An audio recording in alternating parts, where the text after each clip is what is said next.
Welcome back. Thanks for staying with us. President Trump today announced a U.S. deal with United Kingdom, trade deal. Said many of his deals are still to be worked out. The details of this one, they're still on the pages being sorted out. But the president said he could announce more deals very soon.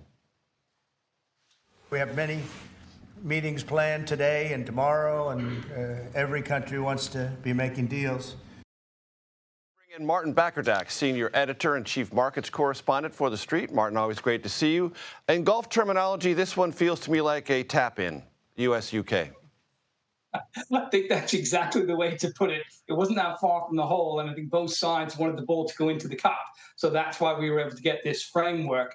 I'm not sure that it's the game-changing agreement that it's being touted, but nonetheless, any incremental improvement in trade negotiations is a positive one. That's why the market seemed to like it today. But you alluded to the fact that there's lots of details to be ironed out, and as a result, there is the possibility that this could collapse as a result of ironing those details out, because they're the thorniest of the bunch. But again, nonetheless, incremental improvement. I think talking is a good thing with respect to these, but this was always the easiest one, and in that respect, I'm not surprised that it came first. And Martin, just for context, the South Koreans have a trade agreement with the United States. The Canadians and Mexico does as well. Those were approved by Congress, and yet they've been reevaluated by the Trump administration. So it's not as if getting a trade deal creates permanent trade status. You've hit on the central challenge, really, because ultimately a lot of people from other countries are saying, well, what is the point of negotiating these if they are going to change under the next administration? The best thing about trade agreements is that they should be above partisan politics and more about state-to-state negotiations rather than having a political tone. And at the moment, for better or for worse, they absolutely have this political tone.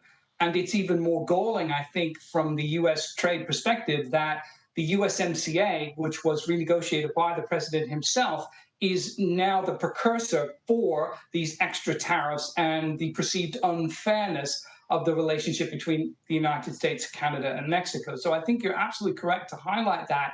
And that does present the kind of challenges I'm talking about when you are trying to establish these trade negotiations, frameworks, and ultimate deals going forward.